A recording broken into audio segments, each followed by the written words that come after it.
예, 베드로후서입니다. 그 베드로후서 3장 14절부터 18절 마지막 그 단락을 함께 우리 보도록 하겠습니다. 너와 영원 날까지 그에게 있을지어다. 아멘. 예, 우리 오늘 본문 14절에 이렇게 얘기를 하고 있습니다. 그러므로 사랑하는 자들아, 너희가 이것을 바라보나니 주 앞에서 점도 없고 흠도 없고 평강 가운데 나타내기를 힘쓰라 라고 얘기하고 있습니다. 이게 제가 이렇게 천천히 읽었지만 사실 되게 힘찬 어떤 결의나 다짐의 의지를 엿볼 수가 있는 그런 베드로 후서의 마지막입니다. 여러분, 그러면 우리가 너희가 이것을 바라보라고 얘기하고 있지 않습니까? 우리가 바라봐야 될 이것이 뭔가부터 오늘 서론을 출발하고자 합니다. 우리가 이것이라는 건 바로 오늘 14절 앞에 있는 13절에 그 나와 있습니다. 13절에 보면 우리가 바라봐야 될 이곳이 뭐냐면 그 약속대로 의가 있는 곳인, 하나님의 의가 있는 곳인 새하늘과 새 땅을 바라보라. 이것을 바라봐야지만 된다라고 얘기를 하고 있습니다.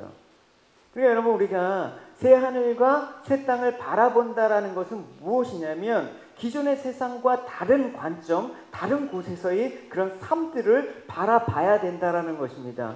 그러니까 새하늘과 새 땅은 기존의 세상과는 전혀 다른 본질의 그런 본질적인 성격이 다른 나라라는 것입니다. 여러분, 잠깐 나왔지만 한쪽은 깨어지고 한쪽은 영원한 나라입니다.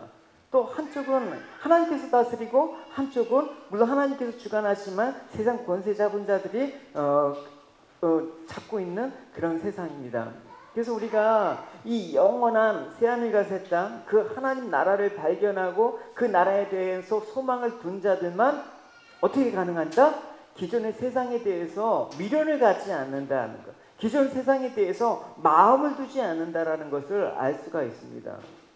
그래서 우리가 새하늘과 새 땅이 있는 곳이 뭐라고 합니까? 하나님의 의가 있는 곳이라고 얘기하고 있습니다. 하나님을 믿는 성도들은 이 세상을 사는 동안 하나님 의에 거해야 된다고 얘기했습니다. 그러니까 여러분, 근데 이 세상에는 하나님의 의가 아직 온전히 성취가 되지 않았습니다. 성취는 돼 있지만, 이미 already 됐지만 not yet, 아직 이루어지지 않은 곳이란 말입니다. 그러니까 이 세상에는 악과 불의와 온갖 그런 어떤 죄악된 오염된 것들이 계속해서 아직 남아있다라는 것입니다. 근데 하나님의 의가 완전히 성취되는 그날까지 우리들이 이 땅에 살아야 될 것이 무엇이냐, 바라봐야 될 것이 무엇이냐. 그래서 새하늘과 새 땅을 바라보면서 하나님 의에 거하는 상태가 이 땅에 살아가는 성도의 모습이라고 얘기를 하고 있는 것입니다. 근데 여러분, 잠깐 보시면 여기서 그의 약속들의 의가 있는 곳, 여기 보시면 현지형으로 되어 있습니다. 그러니까 우리가 하나님의 의가, 우리 열심히 살면 하나님의 의가 임하셔서 뭐 의롭게 된다는 이런 의미가 아니에요. 아니면 과거에 우리가 하나님의 의로운 자녀이기 때문에 지금은 의롭지 않을 수도 있고 의로울 수도 있다, 뭐 이런 가정의 의미가 아니란 말입니다. 현재, 지금도 과거부터 지금까지 함께 거하고 있는 하나님의 의가 어떻게 있다? 너희들에게 있다. 그 하나님의 의는 하나님 약속에 의해서 주어진 것이다라고 지금 강조하고 있는 것입니다. 의는 하나님의 속성이에요. 하나님의 의로우심, 하나님의 성품이란 말입니다. 그 속성이 누구한테 있다? 너희들한테 이미 있다. 할렐루야. 너희들한테 이미 있는 거야. 그래서 우리가 하나님의 속성인 의가 있는데, 사실은 그 의를 우리가 가질 자격이 있느냐라고 했을 때 자격이 전혀 없다라는 것을 알 수가 있는 것이죠. 그래서 성경에 우리가 어떤 노력을 통해서 의로움을 획득하는 개념이 아니라, 이건 인간과 관련해서 하나님의 의는 어떤 때에 쓰냐면 일방적일 때 하나님이 우리에게 너한테 가져, 이런 개념이란 말입니다. 그러니까 여러분, 우리가 뭔가 열심히 한 대가로서 주어지는 의라면 하나님의 의가 될 수가 없는 거예요. 그냥 일방적으로 너 가져, 이거란 말입니다. 그래서 여러분, 우리 하나님의 의로우심 생각할 때, 우리가 의롭게 되었담을 받았을 때 이 개념을 알아야 돼. 너 가져. 네? 너 가져. 이런 게 우리가 익숙하지가 않죠. 보십시오. 갈라디아서에 사람이 의롭게 되는 것은 율법의 행위로 말미암음이 아니요 오직 예수 그리스도를 믿음으로 말미암은 줄 알므로 우리도 그리스도 예수를 믿나니 이는 우리가 율법의 행위로서가 아니고 그리스도를 믿음으로써 의롭다함을 얻으려 함이라. 율법의 행위로서는 의롭다함을 얻을 육체가 없느니라. 하나님께서 우리에게 일방적으로 수유하신 게 하나님의 의다. 그래서 이 말씀처럼 하나님이 우리를 의롭게 하게 하신 것은 우리의 스스로의 선한 행위가 아니라 그리스도께서 마련하신 구원의 길을 통해서 하나님의 은혜로 값없이 의롭다는 인정을 받게 되었습니다. 일방적이란 말입니다. 너 가져. 이게 하나님의 의예요. 여러분, 우리가 하나님께서 우리를 의롭다고 평가하셨습니다. 근데 우리가 사실 하나님께서 평가를 하는데 있어서 우리가 어떤 가치를 평가하는 그 개념이 두 가지가 있어요. 그게 뭐냐면 하나님이 평가의 가치를 두는 거는 두 가지가 있는데 그 실제 가치하고 하나님이 평가 가치가 있습니다. 그러니까 여러분, 평가 가치는 뭐냐면 일방적으로 상관없이 어떤 높은 분이 그 일방적으로 내리는 가치를 뜻하는 거예요. 그러니까 실제 가치는 그 사람이 갖고 있는 진짜 스펙 같은 거, 세상이 볼 때 그 본연의 가치를 뜻하는 거예요. 여러분, 우리가 하나님께서 우리를 봤을 때 실제 가치로 봐주냐, 평가 가치를 보겠습니까? 여러분, 평가 가치를 보는 것이죠. 하나님께서 일방적으로 너희들은 가치 있다라고 여기는 거예요. 그러니까 그리스도인이 가지는 하나님의 가치는 실제 가치로 평가한 게 아니란 말입니다. 여러분, 이걸 잘 아셔야 되는 것입니다. 세상은 우리를 실제 가치로만 평가해요. 학벌이나 어떤 경제력이나 어떤 직장이나 어떤 출신 배경이나 뭐 이런 걸로 실제 가치를 갖고 그 사람은 얼마, 그 사람은 어느 정도 뭐 이런 기준이 있는데 하나님은 우리를 그렇게 안 보신다라는 거예요. 일방적으로 너희들은 의롭다. 할렐루야.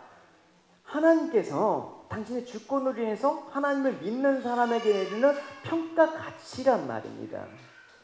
그래서 우리들은 하나님을 믿는 믿음으로 인해서 이미 하나님의 의를 가지고 있지만 실제 가치로 본다 그러면 연약해요, 여러분. 여러분, 믿는 사람이라고 해서 여러분 정말 세상으로 볼 때 완벽한 사람이 있습니까? 오히려 세상적인 기준으로 볼 때 조금 더 떨어지는 경우가 많이 있습니다, 여러분. 윤리적으로나 도덕적으로 완벽한 기독교인들을 찾아보셨습니까? 그렇지 않습니다. 불완전한 존재입니다. 왜냐하면 우리 실제 가치는 사실은 세상과 비교할 때 실제 가치는 하나님 보시는 어떤 평가 가치하고는 갭이 있습니다. 그럼에도 불구하고 우리가 좌절할 수 있는 건 무엇입니까? 하나님이 나를 어떻게 평가하시냐가 더 중요한 것입니다. 세상에서 나를 평가하는 게 이렇다 해서 하나님이 나를 실제로 귀하다라고 얘기했으면 그 사람은 귀한 인생이에요. 할렐루야. 여러분들은 귀한 인생이란 말입니다, 여러분. 여러분, 세상에서 인정받고 하나님 나라를 위해서 세상에서 열심히 여러분 인정받는 자로 성장합시다. 이게 아니라 여러분 이미 하나님께서 귀하다고 인정을 한 사람이라는 본질적인 그 평가에 여러분 자부심을 가져야 되는 것입니다. 내가 기독교인이라는 자부심을 갖고 살아야 되는 것입니다. 그래서 성도는 하나님의 의롭다는 평가를 받은 사람이랍니다. 그러니까 나를 의롭다 여겨주신 것만을 가지고도 우리는 소망이 있는 거예요. 우리는 힘을 얻을 수 있는 것입니다. 그러나 또 한편으로는 나를 의롭게 여겨주심을 받았다는 그 사실에 머물러서는 안 된다라고 베드로 사도는 얘기하고 있습니다. 왜냐하면 너희들이 사실은 그냥 의롭다라고 여겼지만 너희들이 어디서부터 출발했는지, 너희들이 과거에 어느 상태에 있는지 먼저 생각을 해봐라. 너희들이 죄인 되었을 때, 아직 하나님과 원수 되었을 때 그 상태, 세상에 있고 어둠 속에 있어서 악인들과 본질적으로 동일한 상태에서 하나님이 너희를 의롭다라고 평가받았다라는 걸 생각해보라고 얘기를 하고 있는 것입니다. 그래서 우리를 의롭게 여김을 받은 성도는 더 이상 세상과 관계가 없는 존재라는 것을 뜻하는 것입니다. 하나님께서 불러내셨다. 불러서 어떻게 그 자리에 두신 게 아니라 불러내셨다란 말은 끌어당기셨다라는 것이죠. 그죠? 그래서 소속을 바꾸셨다라는 것입니다. 그게 바로 우리들이 귀하다고 여길 수 있는 것입니다. 세상을 거처로 보는 거예요. 믿지 않는 사람들은 이 세상이 영원히 살아갈 곳이라고, 삶의 터전이라고 생각하고 있습니다. 물론 우리도 이 땅을 발을 밟고 이 땅에 어떤 시스템을 같이 동요하면서 살아가고 있지만 이 땅을 거처로 바라보진 않는 거예요. 그죠? 이게 영원한 곳이 아니라는 것을 알기 때문에 그냥 임시 거처로 생각한다라는 것입니다. 우리 진정한 거처는 뭐냐? 새 하늘과 새 땅, 바로 하나님이 계신 곳이 영원하기 때문에 이 땅을 살아가는 그 관점이 분명히 바뀐 사람, 이것이 바로 하나님께서 의롭다 여기심을 받은 성도들의 특징적인 모습이라는 것을 우리가 알 수가 있는 것입니다. 그렇기 때문에 너희들은 어떻게 살아야 되는지 사도 베드로는 너희들이 그렇기 때문에 주 앞에서 점도 없고 흠도 없이 평강 가운데 나타내기를 어떻게 한다? 힘써야 된다라는 것입니다. 이건 행위가 아니라 내가 그만한 이제 하나님 의롭다 하면 그 가치를 알고 있기 때문에 너희들이 어떻게 해야 된다? 이제 그 사실을 알고 힘써야 된다라는 것입니다. 그래서 우리가 점도 없고 흠도 없다라는 이 말은 사실은 구약 시대의 희생 제물을 빗대서 한 말이에요. 민수기에 보면 이렇게 있어요. 제물을 드리는데 이것은 나 여호와가 명령하는 법의 규정이다. 너희는 이스라엘 백성에게 흠이나 결점이 없고 아직 멍에를 메어보지 않는 붉은 암송아지 한 마리를 끌고 오게 하여 하나님 여호와 제단에 드리라는 것입니다. 그러니까 우리가 모든 삶에 있어서 기준은 그런 거예요. 하나님 먼저예요, 여러분. 우리가 헌금을 드리는 것도 하다가 남은 돈을 드리는 게 아니야, 항상 여러분. 항상 하나님 거부터, 내 삶의 우선순위도 하나님 거부터, 이런 것들을 힘써야 된다는 것입니다. 그래서 베드로는 이렇게 온전한 마음을 지녀야지 그리스도께서 오시는 날 평강 속에서 주님을 맞이할 것이라고 얘기를 하고 있습니다. 그래서 우리가 점도 없고 흠도 없이 살아야 되는데 사실은 점도 많고 흠도 많은 사람들이 우리란 말입니다. 사람들이 아무리 애를 쓴다고 해도 우리가 흠 없이 살아갈 수 있는 사람은 이 땅에 없을 것입니다. 설사 흠이 없다고 해도 행동에는 없는 것처럼 보이지만 그 속마음은 사실은 흠과 점으로 가득 차 있는 우리의 모습을 볼 수가 있다라는 것입니다. 그럼 왜 사도 바울은 우리가 이루지도 못하고 지키지도 못한 흠도 점도 없이 힘있게 살아라고 왜 말을 합니까? 그러면 여러분 생각을 해봅시다. 이게 어떤 의미인지 조금 더 생각을 해보면 흠과 점이 없는 사람인데 그러면 흠과 점이 있는 사람의 모습을 여러분 한번 보면 대조적인 방법으로 이게 흠과 점이 없는 모습이구나라고 우리가 살펴볼 수가 있습니다. 그럼 흠과 점이 있는 사람의 모습이 어떤지 베드로 사도는 어떻게 언급하고 있는지 한번 보십시오. 베드로 후서에 여기 또 넘어갔구나 장수를. 베드로 후서에 이렇게 나와 있습니다. 그러나 이 사람들은 본래 잡혀 죽기 위하여 난 이성 없는 짐승 같아서 그것을 알지 못하는 것을 비방하고 그들이 멸망 가운데 멸망을 당하고 불의 값은 불의를 당하고 낮에 즐기고 노는 것을 기쁘게 여기는 자들이니 이것이 정가음이다. 너희가 함께 연애할 때 그들의 속임수로 즐기고 놀며라고 얘기했습니다. 그러니까 사도는 흠과 점이 있는 걸 뭐라고 얘기하고 있습니까? 쭉 얘기하는데 어쨌든 즐기고 노는 것을 기쁘게 여기는 자가 점과 흠이 있는 것이다라는 것을 얘기하고 있습니다. 대표적으로 이 시대에 이제 그 거짓 교사들을 겨냥해서 하는 말이에요. 그러면 점과 흠이 있다라는 것은 거짓 교사들의 이러한 모습들, 그러니까 이러한 사고 방식과 같이 세상에서 즐기고 노는 것을 기쁘게 여기는 사람들이 점과 흠이 있는 거라는 것입니다. 그러니까 여러분 우리가 세상을 살면서 즐기고 노는 것을 기쁘게 여기잖아요. 그럼 새하늘과 새 땅을 향한 소망을 가질 수가 없다라는 것을 얘기하고 있습니다. 이게 점 있고 흠 있는 상태예요. 그럼 세상은 무슨 재미로 살아가라고? 그러면 재미있습니다. 보시면 이제 그렇기 때문에 이 점과 흠이 없는 상태는 어떻게 합니까? 세상의 즐거움과 세상의 어떤 낯을 추구하는 게 아니라 이 정말 하나님께서 주시는 그 평강의 상태를 나타내는 하나님과 평강의 관계에서 누리는 그 일들을 나타내는 삶의 지향적인 모습들, 그게 바로 점과 없는 흠이 없는 그런 모습이라는 것입니다. 그래서 우리가 주님께서 다시 오시는 그날까지 인내의 시간 동안 해야 될 유일한 일은 뭡니까? 점과 흠도 없이, 그것이 바로 우리를 향한 하나님의 구원의 목적이라는 사실을 우리는 알아야 되는 것입니다. 에베소 말씀에 이런 말씀이 있습니다. 그 창세전에 그리스도 안에서 우리를 택하사 우리로 사랑 안에서 그 앞에 거룩하고 흠이 없게 하시려고, 그렇죠? 거룩하고 흠이 없게 하시려고 우리를 택하셨단 말입니다. 그래서 그 기쁘신 뜻대로 우리를 예정하사 예수 그리스도로 말미암아 자기의 아들들이 되게 하시기 위해서 우리를 점과 흠이 없는 거룩한 자로 만드셔서 어떻게 한다? 하나님 나라에 들어가게 하기 위해서 그렇게 부르셨다라는 것입니다. 그러니까 여러분, 우리의 삶의 유일한 목적하는 그런 최종적인 그런 목적은 뭐가 됩니까? 거룩을 향해서 가는 것입니다. 하나님의 거룩. 하나님의 뜻은 너의 거룩함이라고 얘기를 하고 있습니다. 그러니까 여러분, 우리를 향한 하나님의 이러한 목적과 뜻이 온전히 이루어져야 됩니다. 근데 여러분, 과연 지금 내가 이렇게 신앙생활하는 나의 모습을 볼 때 이게 정말 가능한 것인가? 여러분, 신앙생활하면서 가장 무서운 게 뭡니까, 여러분? 다른 사람도 아니고 어떤 환경적인 게 아니라 아마 내 자신이 가장 무서운 거예요.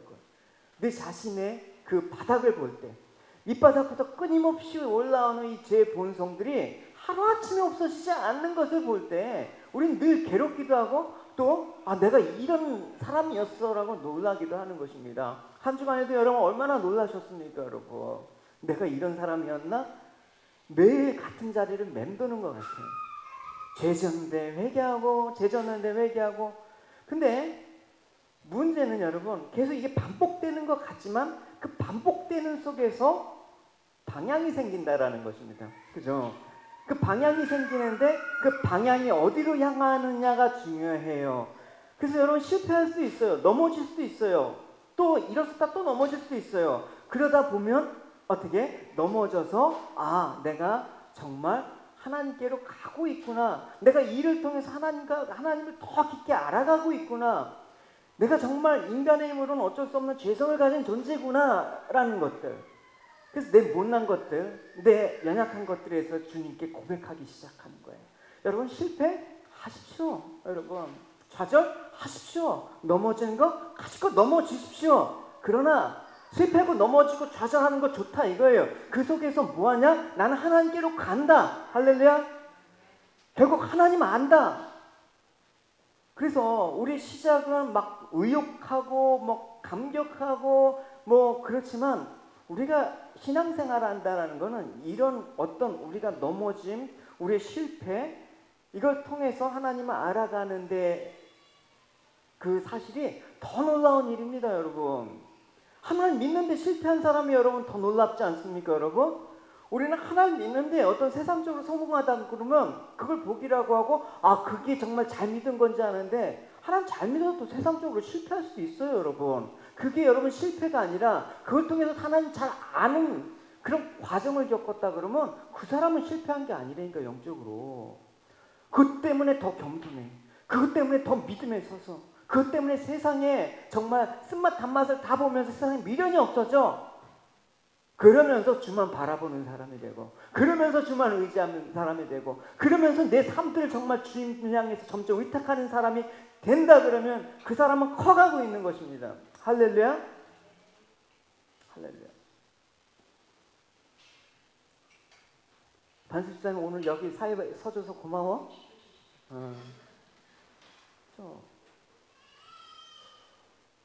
요한계시록을 보면 이런 하나님의 뜻이 성취된 장면을 봅니다. 우리 최종적으로 이 장면을 이제 앞으로 보게 될 거예요. 그러나 이 장면을 보게 되기까지 과정들은 왔다 갔다 한단 말입니다. 한번 보시면, 또 내가 보니 보라, 어린 양이 시온산에 있고 그와 함께 14만 4천 명이 섰는데 그 이마에 어린 양의 이름과 그 아버지의 이름을 쓴 것이 있도다. 이 사람들은 여자와 더불어 더럽히지 아니하고 정절이 있는 자라. 어린 양이 어디로 인도하든지 따라가는 자며 사람 가운데 구속을 받아 처음 익은 열매로 하나님과 어린 양이 속한 자들이니 그 입에 거짓말이 없고 뭐라고 나와 있습니까? 흠이 없는 자들. 이게 여러분들이 흠이 없는 자. 지금 흠이 있어요, 여러분. 당연히 흠도 있고 점도 있고 여러 가지 연약한 도 있지만 결국은 흠 없고 점 없는 자를 누가 하신다? 결국 하나님이 여러분들 그렇게 만들어 가실 거란 말입니다, 여러분. 할렐루야. 그래서 하나님의 거룩한 14만 4천 명, 이게 신천지의 교도가 아니라 14만 4천 명은 무한대일수예요. 그래서 이 하늘에 있는 이 수많은 하나님을 믿고 따라갔던 성도들이 결국은 하나님께서 완성해 놓으신 모습이 흠없는 자다. 그래서 우리는 그 흠없는 없는 자, 이 거룩을 향해서 어떻게 한다? 이제 이미 우리는 거룩을 이뤘는데 뭐 그냥 내가 할 필요 있어? 이게 아니라 그걸 알고 힘차게 달려가야 된다라고 얘기를 하고 있습니다. 완성될 그날까지 힘을 다하여 믿음 다하여 하나님의 나라는. 그래서 어떻게 달려가야 되느냐라고 얘기할 때 베드로 사도는 이렇게 얘기하고 있습니다. 이 모든 것이 이렇게 풀어지리니 너희가 어떤 사람이 되어야 마땅하냐? 어떤 사람이 되냐 마땅하냐? 거룩한 행실과 경건함으로 하나님의 날이 임하기를 바라보고 간절히 사모하라. 그날에 하늘이 불이 타서 풀어지고 물질이 뜨거운 불에 녹아지려니와. 이렇게 얘기를 하고 있습니다. 그러니까 베드로 사도가 말하는 건 뭐예요? 베드로후서가 좀 어렵다고도 얘기하는데 뭐가 어렵기 때문에 그래요? 장차 일어날 일에 대해서 얘기하기 때문에 피부로 안 와닿기 때문에 사실 어려운 점이 좀 있어요. 그러나 분명히 재림에 대해서 우리가 어떻게 가져야 되냐, 이미 하나님의 거룩한 자로 부름을 받은 너희들이 이제 어떻게 흠과 점이 없는 그 삶들을 지향하면서 살아야 되느냐라고 얘기를 하고 있습니다. 여기서 생활 태도를 얘기하는데 풀어진다라는 말은 뭐냐면 파괴되고 막 분해되고 해체된다라는 뜻이에요. 그러니까 예수 그리스도의 재림의 날에는 이 세상의 모든 것이 파괴되고 소멸되고 두려운 날이 온다. 하지만 종말이 다가올 때일수록 너희들이 무엇보다도 필요한 자세는 그럴수록 스스로 거룩하게 하고 경건한 모습으로 서 있는 것이 너희들이 해야 될 일이다라는 것을 얘기하는 것입니다. 세상은 두렵다고 외칠 때 우리는 두려워하지 않는 평강이 주님으로부터 주어져야 되고, 세상에 죽음의 두려움이 올 때 우리는 영원한 생명을 가진 자다운 그런 모습으로 담대함을 드러내야 된다라는 것입니다. 이럴 때 그래서 그리스도인들은 세상 사람들과 믿음으로도 구별될 뿐만 아니라 결국은 행실로도 하나님의 자녀다에 결맞는 모습을 보여야 된다라는 것입니다. 여러분, 아브라함의 조카 롯 아시죠?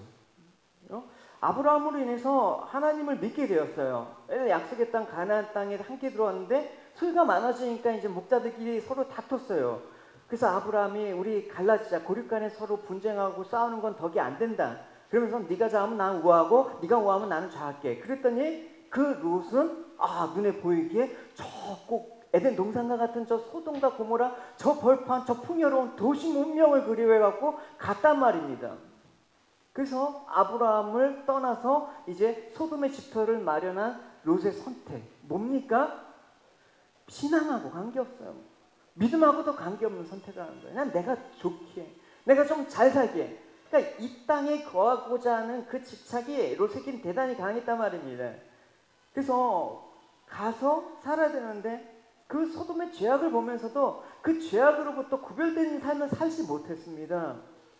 그래서 천사들이 아브라함의 중보 기도로 천사들이 이제 그 소돔과 고모라를 방문했을 때 이웃 주민들이 횡포를 대항하지 못했습니다. 딸까지 내어주려고 하는 그런 롯의 모습을 볼 수가 있죠. 단호하게 대항하지 못하고 동조하는 그 약한 모습을 보인 까닭은 뭐예요? 평소부터 타협을 했다는 것입니다. 평소부터 죄악에 익숙해졌기 때문에 그 삶의 방식에 있어서 어떤 저항감이 없다라는 것입니다. 저항은 여러분 평소에 해야지 저항이 되는 거예요. 여러분 평소에 저항하지 않고 살다가 어떤 정말 내 신앙에 순교를 각오해야 될 상황이 왔는데 그게 됩니까? 한 번에 안 되는 거예요. 여러분. 한 번에 안 되죠. 여러분. 아브라함의 도움의 손길이 없었다면 롯과 그의 가족들은 하나님의 심판으로 있어서 소돔 고모라의 그 주민들과 함께 불의 심판을 당했어야 됐을 것입니다. 여러분 이런 비참한 그런 결과를 우리가 반면교사로 삼아서 성도가 이 땅에서 어떻게 살아가야 되는지를 자세히 보여주고 있는 게 베드로 후서의 결론이란 말입니다. 그래서 베드로는 주님의 재림의 날에 대해서 이렇게 말하고 있어요. 3장 10절에 그러나 주의 날이 도둑같이 오리니 그날에는 하늘이 큰 소리로 떠나가고 물질이 뜨거운 불에 풀어지고 땅과 그 중에 있는 모든 일이 드러나리라. 그날에 그러니까 주님께서 재림한 그 날은 언제 올지 알 수가 없지만 우리가 성탄절에도 이거와 관련해서 했어요. 예고 없이 어쨌든 찾아온다. 도둑처럼 찾아온다고 얘기했습니다. 예수님께서 친히 말씀하셨습니다. 그러나 그날과 그때는 아무도 모르나니 하늘의 천사들도 모르고 아들도 모르고 오직 아버지만 아신이라고 얘기하고 있습니다. 여러분, 우리는 항상 예수님이 다시 오시는 그날을 예비하는 삶을 살아야 되는 것입니다. 그날과 그때가 언제인지 알지 못하기 때문에 오늘도 내일 오시는 것처럼 살아가는 거예요. 하루하루 경건한 모습으로 살아가는 거예요. 베드로의 권고가 이렇습니다. 오직 너희를 부르신 거룩한 이처럼 너희도 오늘을 모든 행실에 거룩한 자가 되라, 이렇게 얘기하고 있습니다.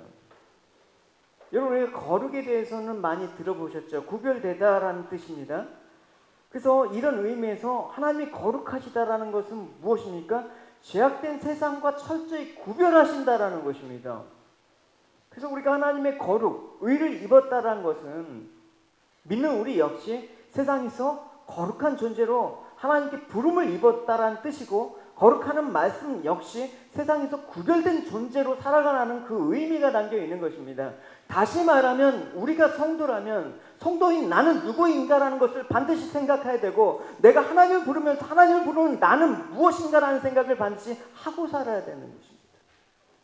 이런 생각 없이 교회를 찾고 하나님 믿는다고 하기 때문에 성도의 정체성이 사라지면서 단지 기독교라는 종교를 선택해서 살아가는 종교인의 모습만 남아가고 있는 것입니다. 내 꿈과 야망을 채우기 위해서 하나님을 부르고 천국을 말하면서 세상에 여전히 소망을 두고 있고, 예수를 믿는다고 하지만 예수가 가신 곳은, 가신 길은 가지 않으려고 하는 그 종교 말입니다.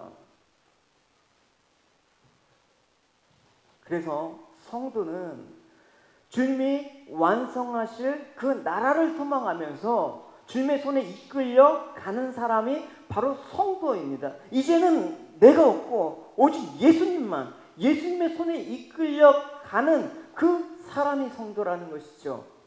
성도에게 있어서 거룩한 삶은 자신의 붙들고 있는 주님의 능력으로 자신은 살아가고 있다라는 게 능력이에요, 여러분. 그게 능력이죠, 여러분. 이 세상에 힘이 있다고 해도 얼마나 있습니까, 여러분? 가진 거 있다고 자랑해도 그게 얼마나 여러분 오래 버티겠습니까? 그 건강이 있다고 해도 여러분 그게 몇십 년 가겠습니까, 여러분?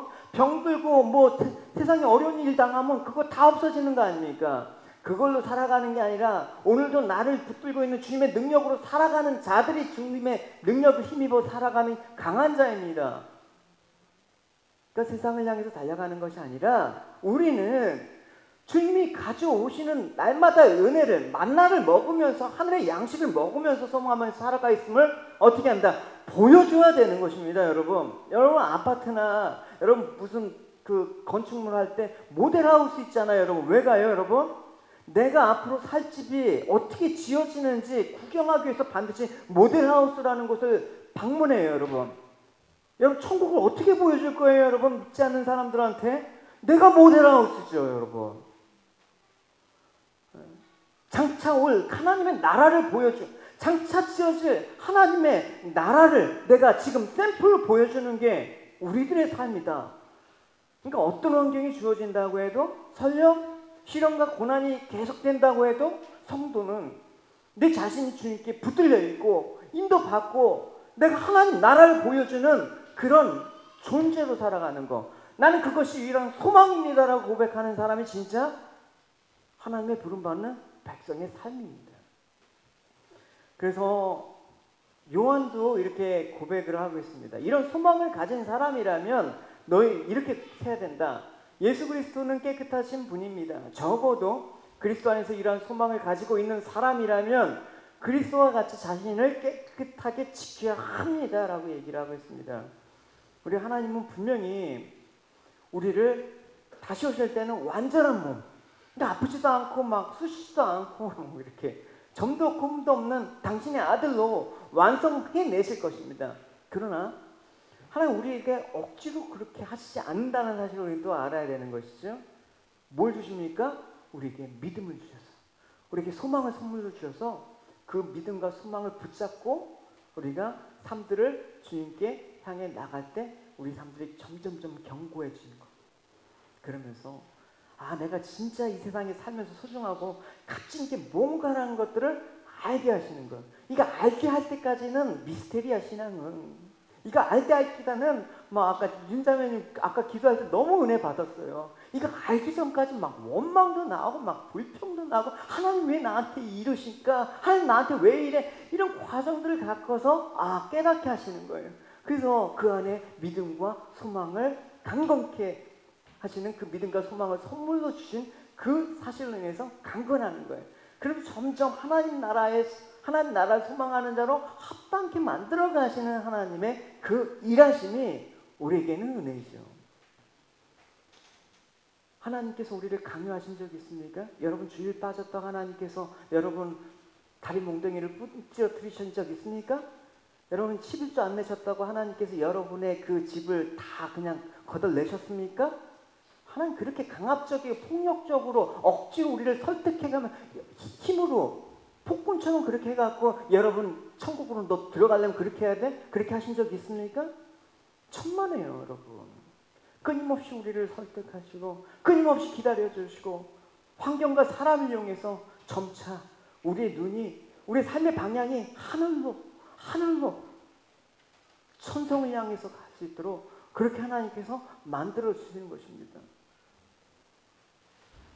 제 교회 왜 제가 15년 동안 폰도 이거 한 번 해킹도 당해갖고 번호를 바꾸라고 하는데 왜 번호를 안 바꾸겠어요? 귀찮아서 첫 번째.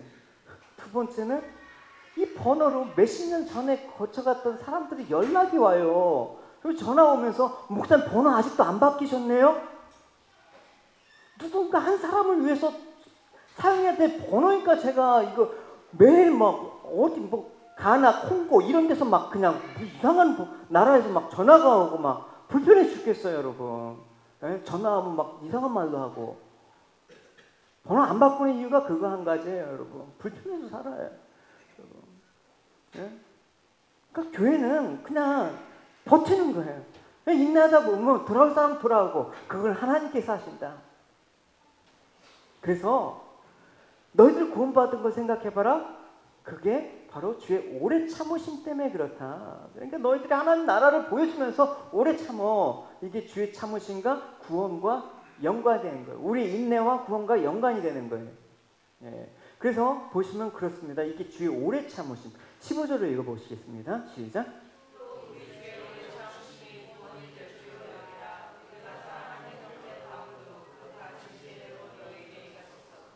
그냥 조금 참다가 포기하는 게 아니에요 여러분. 참다가 그냥 마는 게 아니라 아주 오래 참는 거예요 여러분. 그 한 사람이 주님께 돌아오기까지 여러분 얼마나 여러분 그냥 마음 가기가 다 찢어가면서 정말 내가 꼭 이렇게 살아야 되는 회의감도 참아가면서 그래요?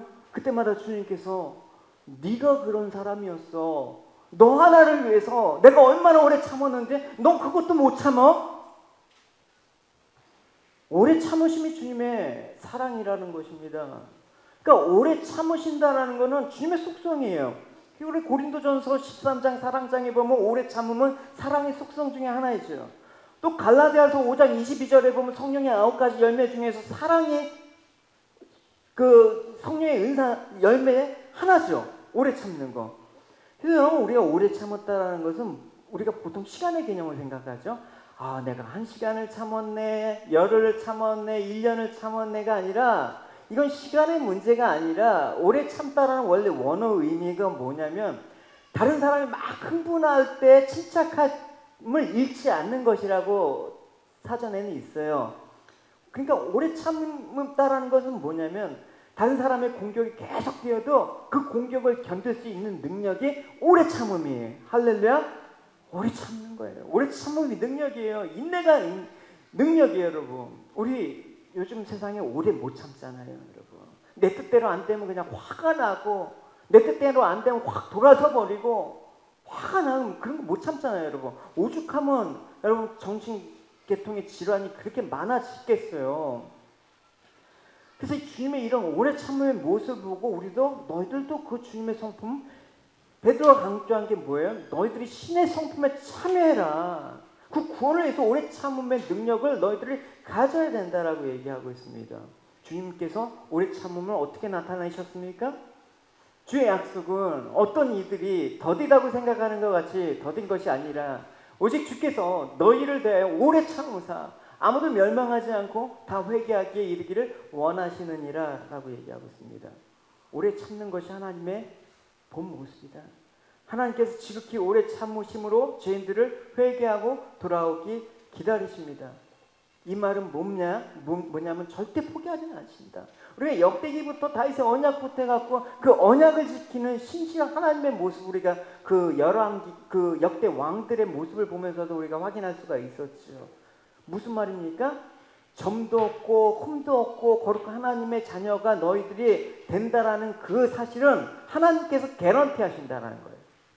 너희들이 어떻게 하든 내가 만들어낼 거야 라고 하나님께서 선언하시는 것이란 말입니다. 이게 얼마나 우리를 위로하고 얼마나 우리를 힘있게 하는지 모르는 것입니다.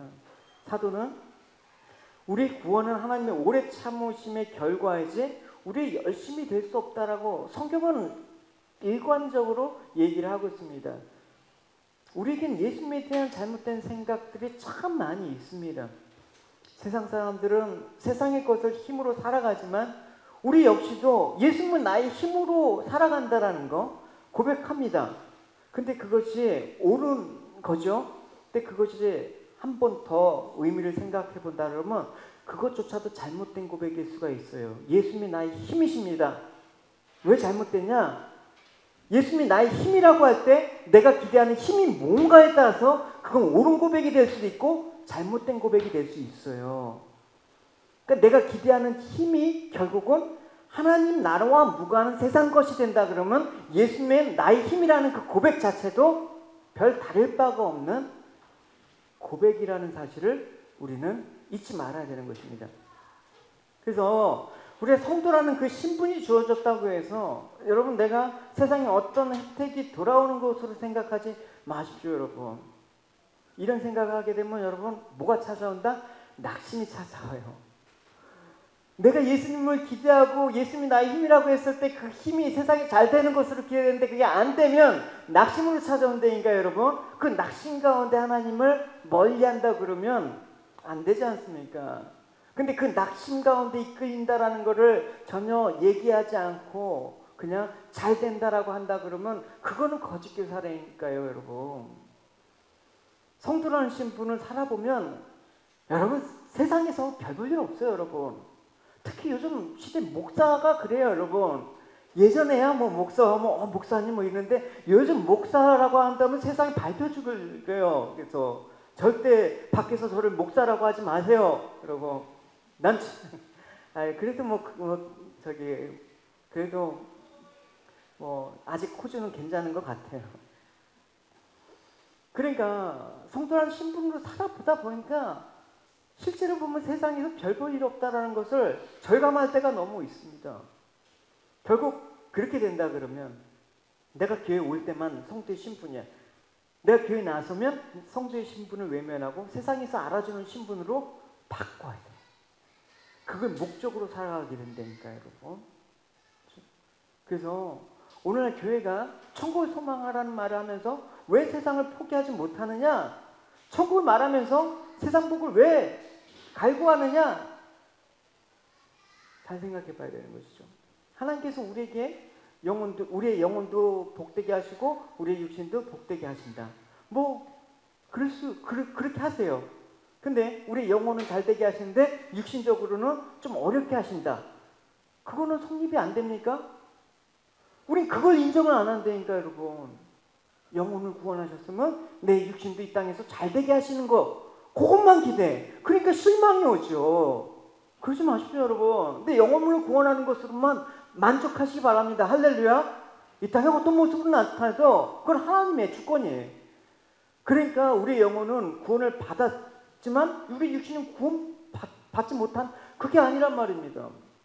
사도들 보십시오 여러분. 사도들의 삶들이 하나님 그렇게 평생 믿고 따랐지만 사도들의 말년을 보십시오 여러분. 요한은 밤무섬에서 유배당했죠. 베드로는 십자가에 거꾸로 못 박혔겠죠. 야고보는 초대교회 초대교회에서 순교당했죠. 뭐 이런 것들이 잘 된 겁니까?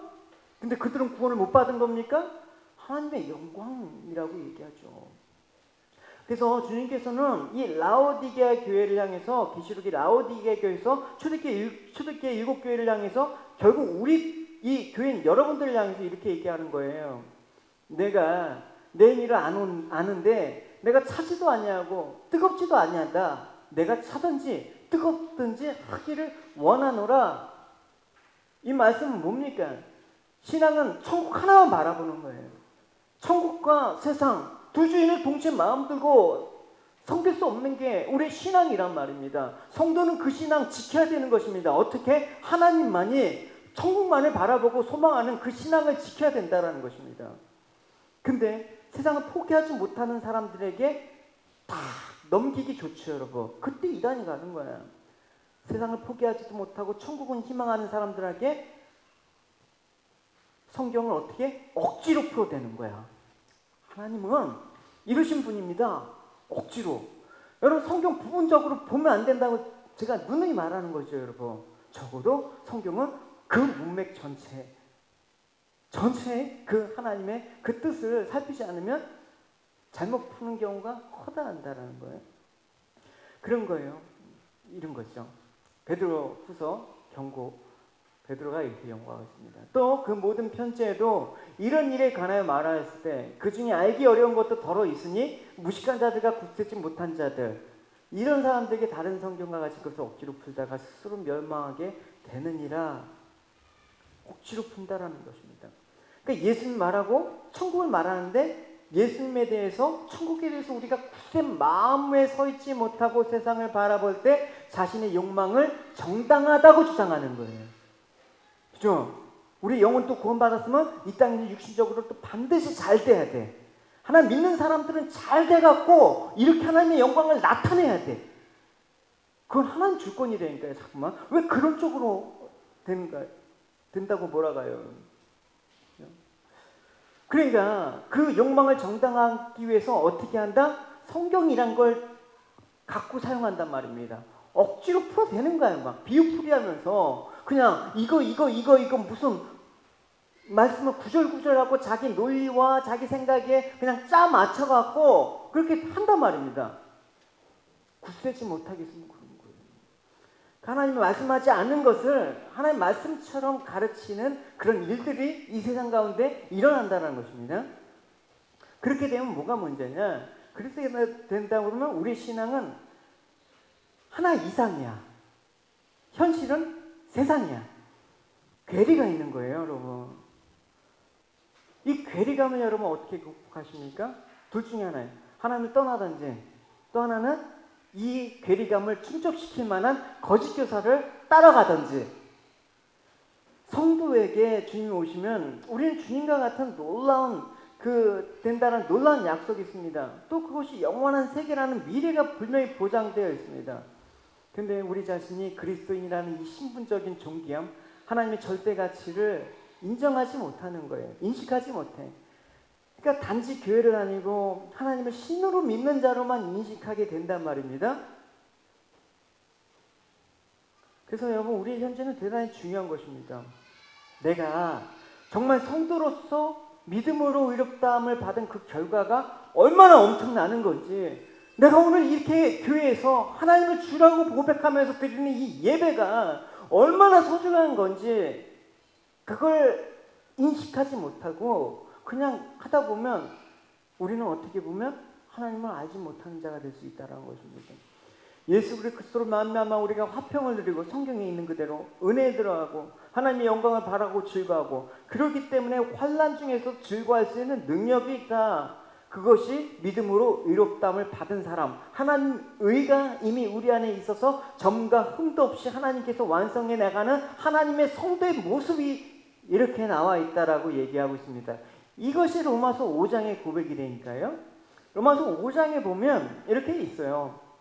그러므로 우리가 믿음으로 의롭다 하심을 받았으니 우리 주 예수 그리스도로 말미암아 하나님과 화평을 누리자. 또한 그로 말미암아 우리가 믿음으로 서 있는 이 은혜에 들어감을 얻었으며 하나님의 영광을 바라고 즐거워하였느니라. 다만 이뿐만 아니라 우리가 환난 중에서 즐거워하나니 이는 환난은 인내를, 인내는 연단을, 연단은 소망을 이루는 줄 암이라. 소망이 우리를 부끄럽지 아니함은 우리에게 주신 성령으로 말미암아 하나님의 사랑이 우리 마음에 부은 바 됨이니라고 얘기하고 있습니다. 여러분 어느 때 평강하세요? 보통 내가 세상에서 즐겁게 놀고 즐기고 기쁘게 여기는 흥과 점이 있는 자들에게는 아쉽지만 평강이 없습니다. 사람에게서 평강하려면 조건이 있어요. 여러분 그 평강을 어떻게 하냐면 내가 원하는 모든 것들을 다 채울 수 있을 때 사람은 평강하다고요. 평안하다고 얘기해요. 원하는 것을 모두 누리고 살아가는 데에서 평강을 얻단 말입니다. 또 한 가지, 자신을 괴롭히는 존재가 없어야 돼. 그래야지 평강이 찾아와요. 그러면 이 땅에서 세상을 기쁘고 즐겁게 노는 것으로 기뻐하는 마음으로 그런 평강이 여러분 임할 수 있을까요? 이 땅에 평강이 없단 말입니다, 여러분. 여러분이 원하는 것을 100% 충족하면서 사는 사람이 이 땅에 있어요, 여러분? 현대 건설의 그 총수, 그 재계에서 몇 순위 안에 드는 사람도 십몇 층에서 뛰어내려 죽었다니까요, 여러분. 그 사람이 돈이 없어서 여러분 불안해했나요? 평강은 세상에 없어요, 여러분. 일시적으로 하나님께서 주신 평강은 맛볼 수 있지만 영원한 평강은 없어요. 나를 괴롭히는 사람이 세상에 없습니까? 평강은 이 세상에 없습니다. 세상은 평화 원하지만 전쟁의 소문 더 늘어간다. 주일 함께 찬양하라며. 이 모든 인간 고통 두려움뿐. 오늘 이렇게 찬양하는데 아내가 좀 이렇게 세상을 보고 만족함이 없었네 이런 찬양도 좀 하라고 해갖고 제가 생각이 나서 지금 하는 거예요. 그래요, 여러분. 우리가 하나님의 자녀로서 우리가 평강을 누리는 것은 하나님의 자녀로서 살 때만 평강을 이 땅에서 누리게 되는 것입니다. 이미 우리는 자녀됨을 위해서 존재하는 게 아니라 자녀된 상태에서 살아가기 때문에 평강은 이미 우리에게 주셨다, 안 주셨다? 주셨다. 이게 정답이에요. 평강을 위해서 내가 살아가는 게 아니라 평강한 존재를 인식하고 살아갈 때 평강이 임하는 것입니다. 결국은 우리가 이미 자녀된 신분으로서 이 모든 약속들, 영광의 몸으로 오셨을 때 주님과 같이 되고 또 환난 중에서 기뻐할 수 있는 이 모든 일들을 여러분 우리가 견뎌내면서 인내하게 된다라는 것입니다. 평강 가운데 어느 순간에서 평강을 잃지 않도록 해야 되는 것입니다. 그래서 결국은 이 인내를 하다 보면 연단이 된대요. 이 연단이라는 이 도큐멘은 뭐냐면 성숙하다, 또 어떤 자격을 인정받다라는 뜻이에요. 그러니까 환난을 통해서 인정받는 거예요. 너가 그리스도를 위해서 충성을 다했구나. 환난은 그러니까 우리가 겪어도 되고 안 겪어도 되는 것이 아니라 우리가 하나님의 점도 없고 흠없는 성숙한 자녀가 되기 위해서는 반드시 통과돼서 성도된 증거를 나타내야 되는 과정이 바로 이 환난이라는 것을 통해서 연단의 모습으로 나타내어진다라는 것입니다. 그래서 이제 성도들은 그 환난을 통과했을 때 그리스도인이라는 성숙함이 그 삶 속에 나타나게 된다라는 것이죠. 그래서 여러분 정말 그리스도인으로서 이제 내년의 소망과 비전을 여러분 한번 묻고 싶어요. 나는 과연 어떤 사람이 될 것인가? 우리에게 물론 이 땅에서 살아가는 필요한 것들을 구할 수가 있습니다. 근데 그게 전부가 아니라는 사실도 또한 알아야 되는 것입니다. 2021년은 이 어려움들이 지나갈까요? 지나갔으면 좋겠습니다. 이 지긋지긋한 코로나 끝났으면 좋겠습니다. 이 어려운 불경기 끝났으면 좋겠습니다. 근데 안 끝나면 어떻게 돼요? 그래도 기뻐하는 거예요. 그래도 평안하는 거예요. 사람들은 어떻게 저 상황 가운데 기뻐할 수 있을까? 그게 능력이라니까요, 여러분. 어떻게 저 사람은 저렇게 다들 죽겠다고 하는데 저렇게 태평할 수 있을까? 그게 능력이라니까요, 여러분. 결국 이 증거가 환난을 통해서 얻어진다는 것이죠. 그래서 여러분 각자 인생 속에서 겪어보면 압니다. As you go through life, you know the world is like a certain way. 세상이 이렇구나, 나는 이렇구나. 그래서 내 안의 믿음과 소원들은 내가 의지적으로 이해하고 작정하는 것이 아니라 하나님께서 주시는 거구나. You know that your hopes and wishes do not come easy with just your sheer will, and you know that it comes from God. 하나님 그 아들을 주셨으니까 이제 내 인생에 실패함이 없겠다. 이것이 바로 로마서 8장 28절의 고백이란 말입니다. God gave away His only Son, and life will not fail. This is written in Romans chapter 8, verse 28. 28절 우리가 이거니 하나님을 사랑하는 자 곧 그의 뜻대로 부르심을 입은 자들에게는 모든 것이 합력하여 선을 이루느니라. And we know that in all things God works for the good of those who love Him, who have been called according to His purpose. 하나님은 미리 아신 자들을 통한 그 아들의 형상을 본받기 위하여 미리 정하셨으니 이는 그로 많은 형제 중에 맏아들이 되게 하려 하심이니라. For those God foreknew, He also presented to be conformed to the likeness of His Son, that He might be the firstborn among many brothers. 우리가 합력해서 선을 이룬다라는 것은 무슨 실패가 성공의 어머니라는 식으로 합력해서 선을 이룬다고 해석하는데 그게 아니라 합력해서 선을 이룬다라는 건 뭐예요? 아들의 형상을 본받게 하기 위해서 합력해서 선을 이룬다라는 것입니다. God will achieve good through His power, and it does not mean it will be achieved through the result of failure. What God wants us is to be more like Christ. 그래서 이 모든 것이 합력해서 선을 이루겠구나라는 말씀으로 여러분 힘을 얻고 견디어 나가고 어느새 내가 사는 그 삶들을 뒤돌아보면 아 내가 나도 모르게 믿음이 이렇게 컸구나라고 발견하게 될 것입니다. But God, all of these must work together. 여러분 특별 Sorry. Through the words, you may gain strength, and when you look back, you realize your faith has grown without you even realizing it. 여러분 특별히 뭐가 바뀝니까? 여러분 나는 왜 이렇게 안 바뀌지? 바뀌었어요. 여러분 성품이 바뀌었단 말입니다. You realize your character has changed, and that is the center of the message today. 2020년 겪고 난 다음에 여러분 성품이 좀 바뀌지 않았습니까? 그대로입니까? 분명히 바뀌었어요. 이 어려움을 통해서 바뀌었어요. Do you see that in the year 2020 your character has changed? I'm sure it has. 이게 끝이 아니라 계속해서 바뀌셔야 됩니다. And I don't want 2020 to be the end of change. You have to continue to change. 내가 그래서 내 믿음과 내 성품이 점점 주님을 닮아가고 있다라는 것을 중간중간 확인하셔야만 됩니다. And as you change, I want you to check whether you're changing like Christ. 이게 오늘 본문의 결론입니다. And that is our conclusion today. 18절 우리 같이 읽어봅시다. 시작.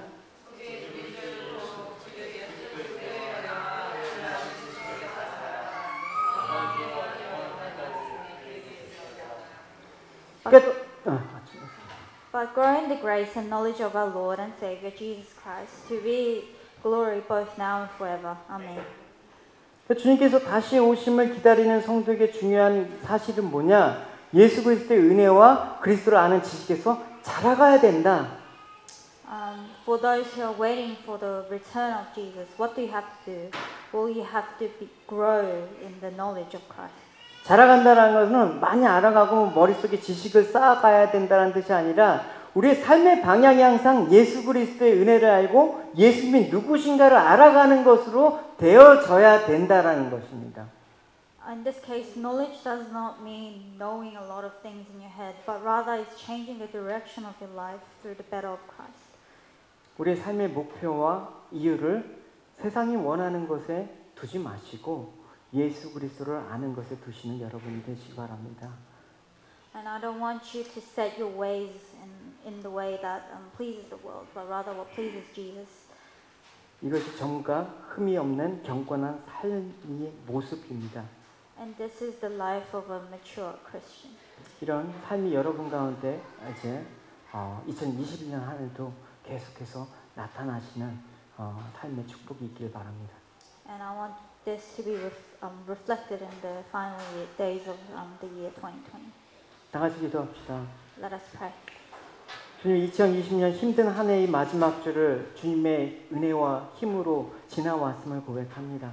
Lord, we pray that the final days of this year we've struggled. 우리가 맞이하는 새날을 소망을 가지고 살아갈 수 있도록 하여 주시옵소서. And let us live our lives with hope.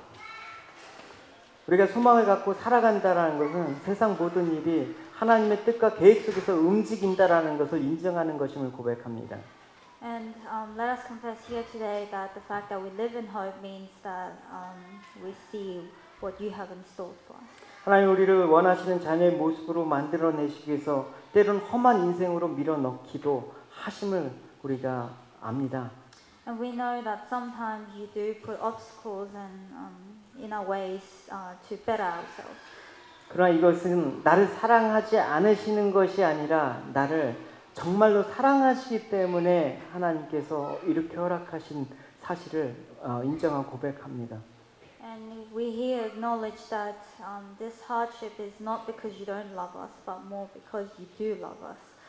우리가 육신이 잠시 머물러가는 이 세상에서 믿음으로 인해서 힘든 일이 있다 할지라도 마지막 소망이 주님이 되심을 고백합니다. Although as we live our lives we will struggle, let us know that you are at the final end. 우리의 희망이 소망이 주님이시기 때문에 얼마든지 참아내며 영원한 하나님 나라에 들어갈 소망을 굳게 붙잡고 살아갈 수 있는 우리 인생 될 수 있도록 인도하여 주시옵소서. And please continue to remind us that you are our hope, and may we put our hope in the future where we go into your kingdom. 예수님의 이름으로 기도드렸습니다. In Jesus' name I pray. Amen. 우리 찬양합시다. 우리 다 같이 일어서서 고백하실 때 믿음으로 서리라.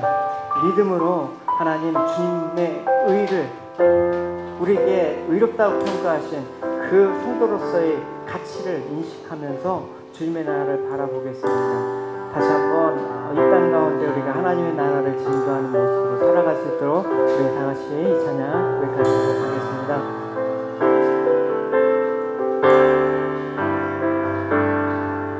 이곳에 임하신